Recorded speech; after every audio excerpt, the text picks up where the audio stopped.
Some stories begin with creation, but this one begins with destruction. Behind the glass of the royal vaults, there once were jewels that no longer exist. Tiaras, necklaces, and heirlooms whose light has long gone out.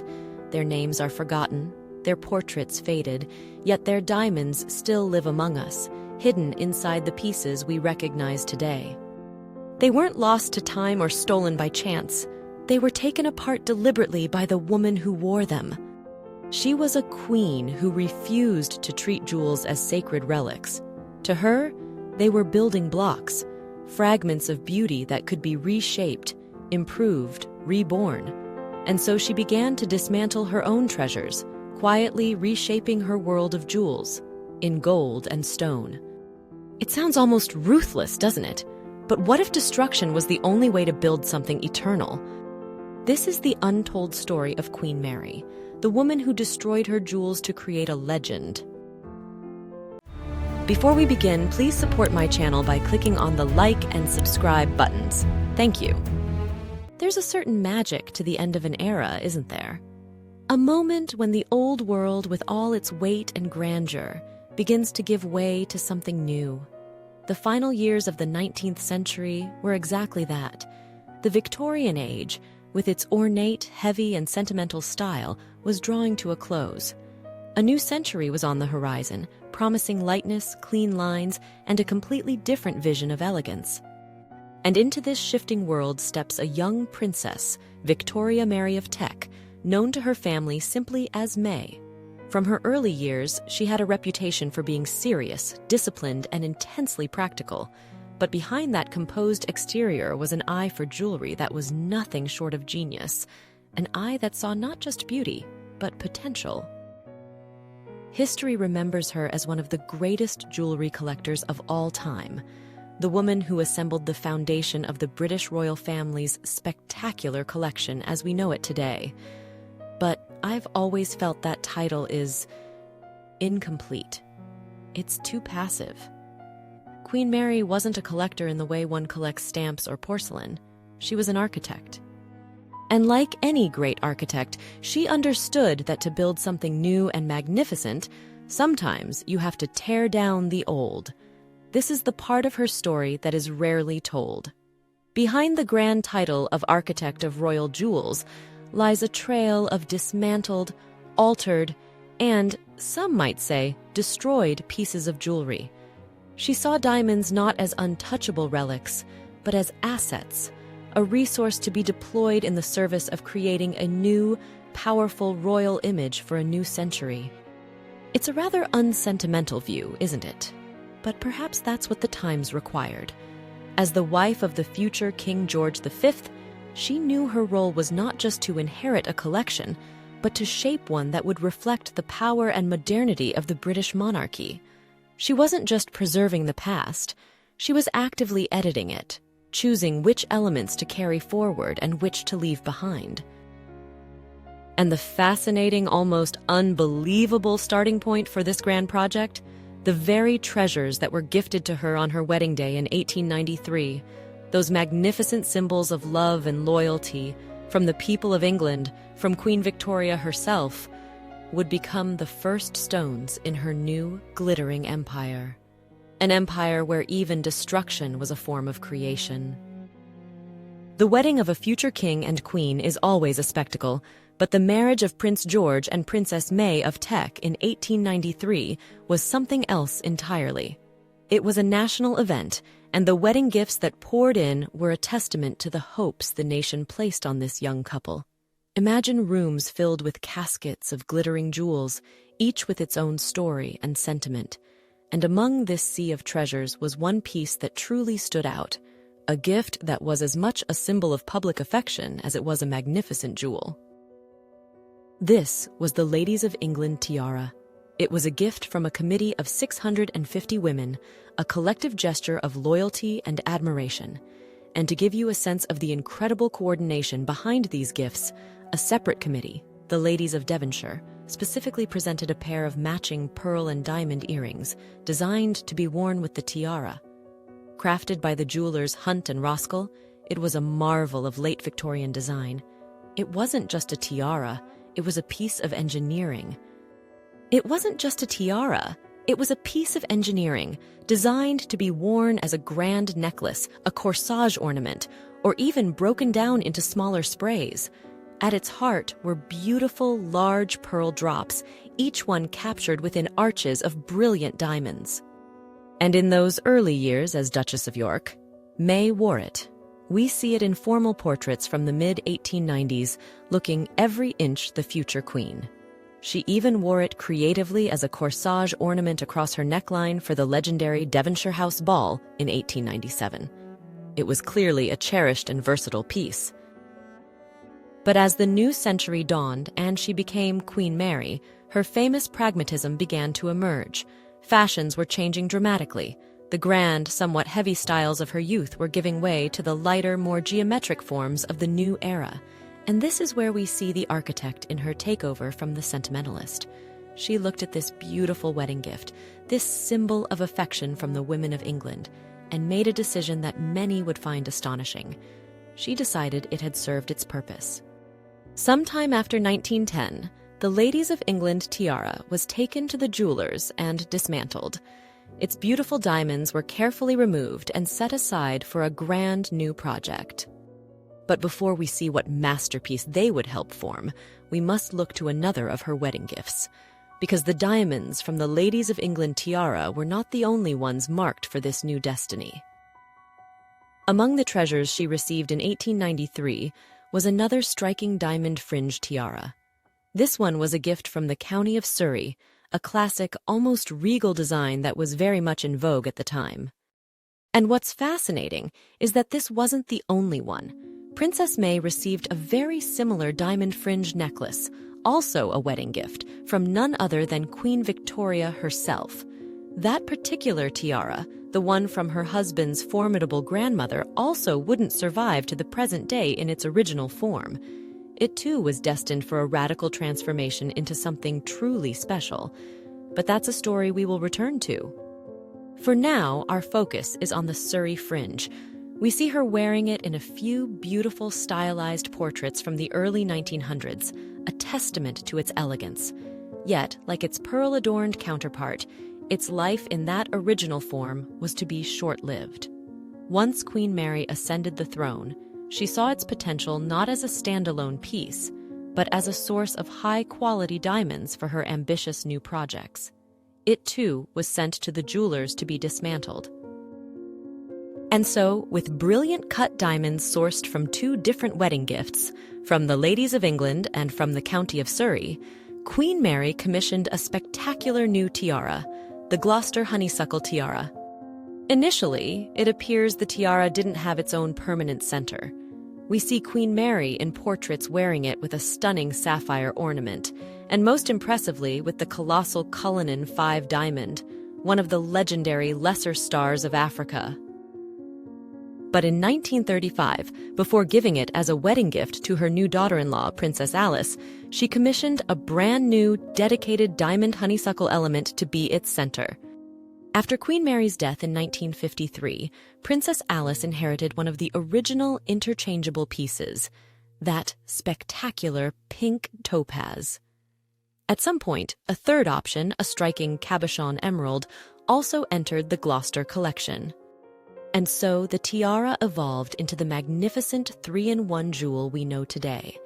It is thanks to the current Duchess of Gloucester, Brigitte, that we have seen it in all three of its famous configurations, a living legacy of a queen who saw a jewel not just for what it was, but for all it could become.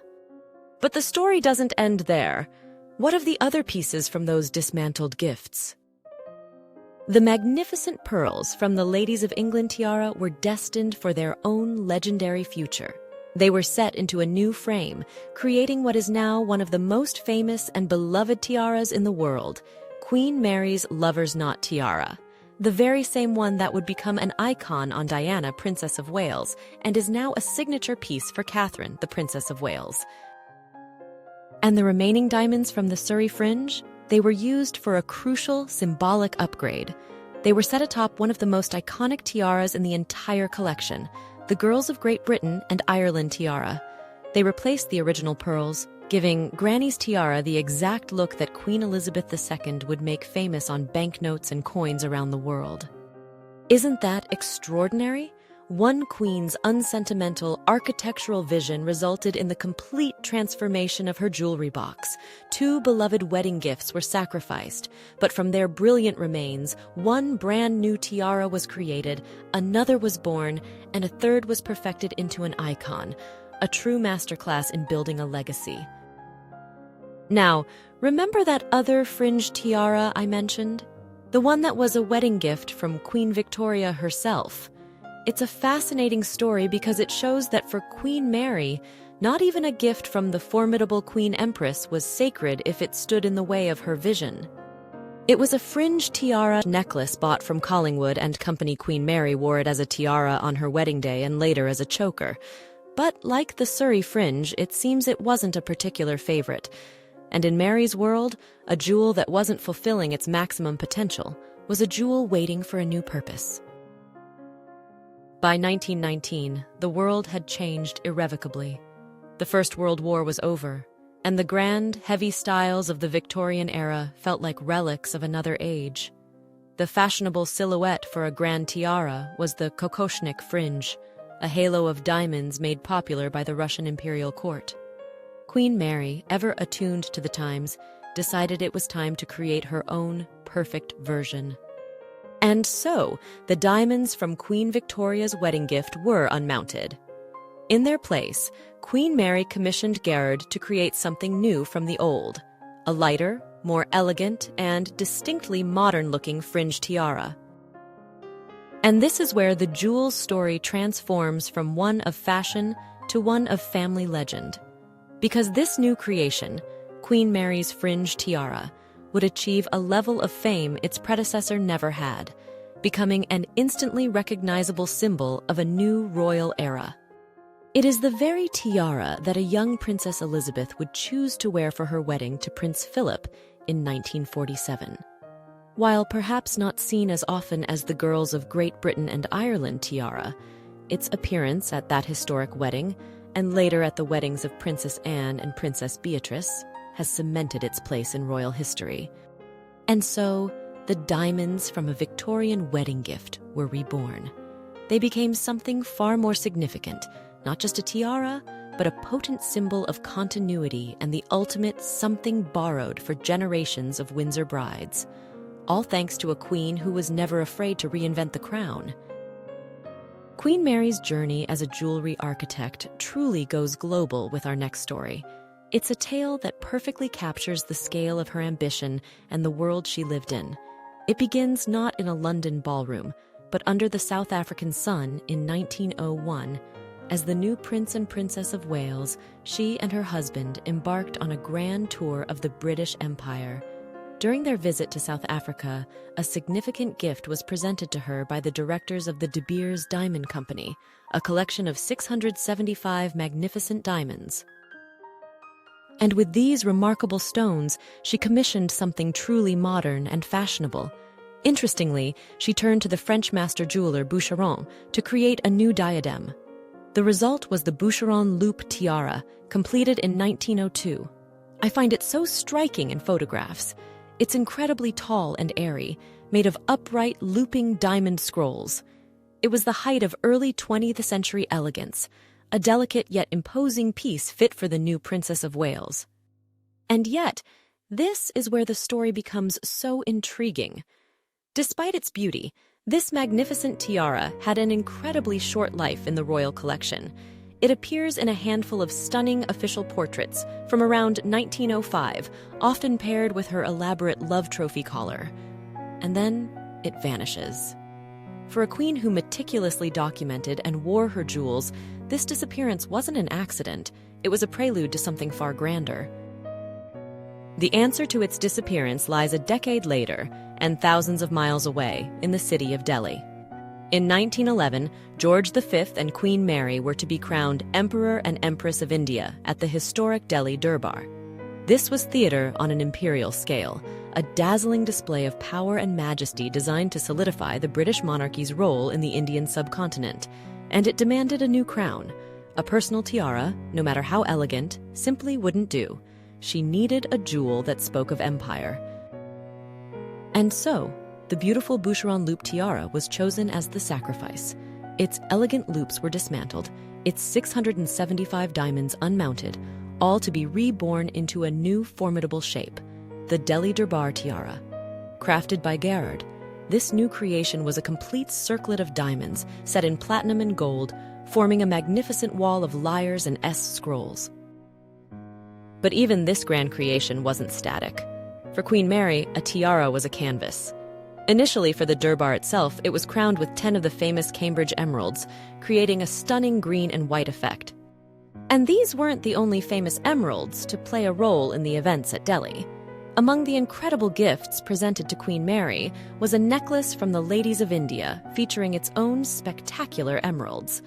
That necklace, too, was destined for a radical transformation and a future so iconic it would one day help define a new generation of royal style. But that is a story for the end of our journey today. For now, Mary's tinkering with her new tiara was far from over. Just a year later, in 1912, she had the tiara adapted so it could be worn with the colossal Cullinan 3 and 4 diamonds, the lesser stars of Africa. Then, by the 1920s, the emeralds were permanently removed, destined for a new role where they could be used as an option in her Vladimir tiara. This constant evolution is so typical of her. Even an imperial crown had to be versatile. The diamonds that began their journey as a corporate gift in South Africa were now the centerpiece of an ever-changing imperial tiara in India, worn by Mary at the very moment she was proclaimed empress. It's perhaps the most potent example of how, for Queen Mary, jewels weren't just personal adornments. They were instruments of the crown.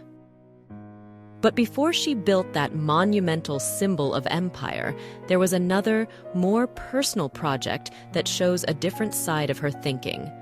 In 1901, the year she became Princess of Wales, she commissioned an elaborate choker necklace from Gerard. This piece, however, was different. This time, she wasn't dismantling her own gifts. She was reaching back into her own lineage. This was the love trophy collar. To create it, she carefully gathered diamonds from pieces that had belonged to her grandmother, the Duchess of Cambridge, and her aunt.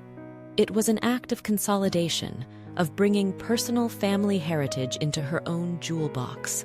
It was a delicate creation in the Louis XVI style, featuring what were called amatory trophies, tiny burning torches, quivers of arrows and bows, all clear references to Cupid tied with diamond ribbons. It's a design that is so deeply rooted in the past, a beautiful, sentimental echo of a bygone era. And here is the most fascinating part of its story. In those famous portraits from 1905, we see her wearing this very love trophy collar. And what tiara is she wearing with it? The Boucheron loop tiara, the jewel that looked to the past, worn alongside the jewel that represented the future. One would be preserved, the other sacrificed. In a perfect twist of irony, the elaborate, old-fashioned love trophy collar survived. Its intricate style fell out of fashion remarkably quickly, and after being passed to the Queen Mother, it has remained unworn in the vaults, a beautiful time capsule. The modern, elegant Boucheron tiara, on the other hand, was doomed. After the globe-spanning drama of the Delhi Durbar, we come to a piece that feels both more personal and, in its own way, just as ambitious.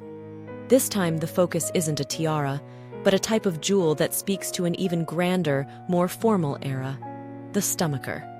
A magnificent cascade of gems worn down the front of a bodice, and by 1920 they were already considered a touch old-fashioned, but that never stopped Queen Mary. To create this new showstopper, she once again reached back into her own wedding gift archives from 1893. Think of it as a magnificent jigsaw puzzle. The first piece was a diamond stomacher, a gift from the Maharaja of Kapurthala.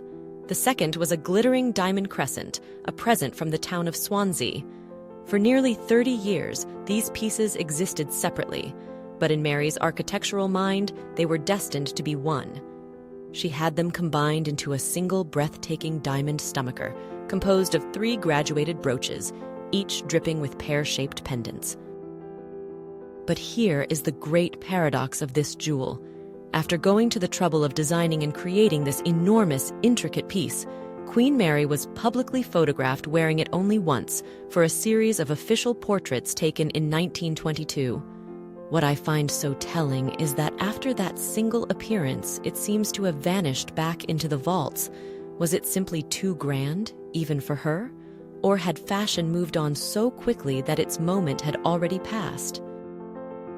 Whatever the reason, its story was far from over. In fact, its most famous chapter was yet to begin. In 1947, Queen Mary gave the stomacher as a wedding gift to her granddaughter, Princess Elizabeth. Such a massive jewel was, understandably, a bit much for the young princess. So she did something very practical. She wore only the bottom portion of it as a large brooch. We see it on her during a famous visit to Paris in 1948, and again in some of her earliest portraits as queen in the 1950s. It was a clever way to use a piece of her heritage without being overwhelmed by it. And then, for decades, the stomacher, both in part and as a whole, disappeared from public view. It seemed destined to become a footnote in the royal collection. Until 2002. At her Golden Jubilee dinner at Windsor Castle, the Queen did something truly remarkable. For the first and only time, she wore the complete diamond stomacher in all its glory, just as her grandmother had originally conceived it. It was a breathtaking sight, a piece of history brought back to life for one special night. A jewel that had waited 80 years for its moment. Mary had assembled two jewels into one, and a lifetime later, her granddaughter finally wore it as she had intended.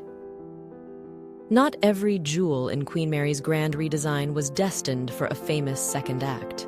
Some, after a brief and brilliant appearance, simply vanished. And for me, one of the most tantalizing of these mysteries is the story of the Westminster laurel leaf bandeau. Its story begins, like so many others, with her wedding in 1893. The gift came from one of the wealthiest and most powerful men in the country, the first Duke of Westminster. Initially, it was a jeweled necklace, a delicate design of diamond laurel leaves. But true to form, Mary saw its potential as something more. Sometime around 1910, she had it mounted on a frame, transforming the necklace into a chic, bandeau-style tiara.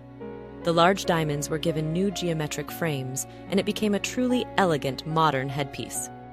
We see it in a pair of fascinating portrait sessions from that era. In one, she wears it with her famous 11-row pearl choker. In another, it's paired with the magnificent Cullinan 3 and 4 brooch. It was clearly a piece of significance, worn with the most important jewels in her collection. And then it's gone.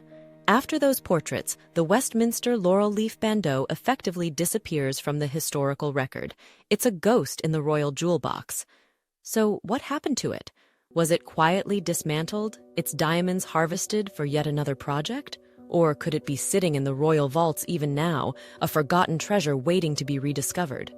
We simply don't know for sure, and that uncertainty is part of its allure. But this is where the story of one vanished tiara opens a window into Queen Mary's entire philosophy. This constant state of change wasn't limited to just dismantling and rebuilding. Her entire collection was like a living organism, constantly evolving. Tiaras would have their bases changed. Their heights would be altered to suit a new hairstyle or fashion. Central stones were designed to be interchangeable, allowing a sapphire, an emerald, or a diamond to be slotted in depending on the occasion or the color of her gown. Nothing was static. Every piece had to be versatile, functional, and earn its keep. For Queen Mary, a jewel wasn't a finished monument to be admired behind glass. It was a living part of a magnificent, ever-moving collection, and she was its undisputed master. And now, we arrive at a jewel that perhaps best illustrates the enduring legacy of Queen Mary's vision. A piece that not only survived her architectural edits, but went on to become a true icon of the 20th century, bringing her story full circle into our own time. Remember that gift of emeralds I mentioned, presented by the ladies of India at the Delhi Durbar in 1911? Its story is a masterclass in reinvention. Originally, it was a slightly longer necklace, in the grand Edwardian style, perfectly suited to the formal pageantry of the Durbar. Queen Mary wore it as such for that historic event. But a decade later, the world was a different place. The Roaring Twenties were dawning, and fashion was calling for something new: shorter, cleaner, more daring lines. And Mary, ever the modernist, answered that call. In 1921, she sent the necklace to Gerard with instructions to transform it into a short, chic choker in the very latest Art Deco style. It was a prescient move, turning a formal, ceremonial piece into a cutting-edge fashion statement. And for decades, that's what it remained: Queen Mary's stylish emerald choker. It passed to Queen Elizabeth II in 1953, but as she was not one for chokers, it went quiet. It waited in the vaults for its next chapter. And what a chapter it would be. In 1981, the Queen gave the choker as a wedding gift to Lady Diana Spencer. In her hands, the jewel was not just reborn, it was electrified. The Princess of Wales wore it frequently, its deep green a stunning complement to her style. But it was in 1985, during a tour of Australia, that she did something truly unforgettable. She wore the emerald choker not around her neck, but across her forehead as a bandeau. In that one iconic moment, she wasn't just wearing a jewel, she was channeling the very spirit of Queen Mary's experimentation. Mary had physically transformed the piece to fit a new era. Diana, decades later, stylistically transformed it to fit a single, dazzling evening. I have to think Queen Mary herself would have secretly admired that level of creative boldness. And today, that legacy continues. The very same choker has now been worn by Catherine, the Princess of Wales, bringing its story into the 21st century. It's quite extraordinary when you think about it. One set of emeralds, one single piece of jewelry, yet it has lived 3 distinct lives on 3 remarkable women through 3 different eras, a living testament to the power of reinvention. So when we look back at this trail of dismantled treasures, what is the legacy we see? The pearls gifted by the women of England are reborn as the lover's knot tiara, a symbol for a people's princess and a future queen. The diamonds from a wedding gift from Queen Victoria become the very fringe tiara her granddaughter, Elizabeth II, will wear on her own wedding day. An elegant tiara of diamond loops is sacrificed to become the imperial crown of an empress in Delhi. For her, the royal collection was not a museum, where history is preserved under glass. It was a living library, and the diamonds were its alphabet. She simply believed she could write more beautiful and more powerful stories for the future by rearranging the letters of the past. It's the great, beautiful irony of her legacy. Everything Queen Mary destroyed, she made eternal. She wasn't afraid to take apart her own treasures, because she understood a fundamental truth, that the strength of the crown lies not just in the stones themselves, but in their ability to tell a new story for the next generation. But I would love to know what you think. Was Queen Mary a brilliant architect of a modern collection, or was it a tragedy that these original historic pieces were lost forever?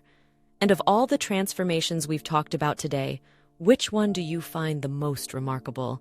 Let me know your thoughts in the comments below.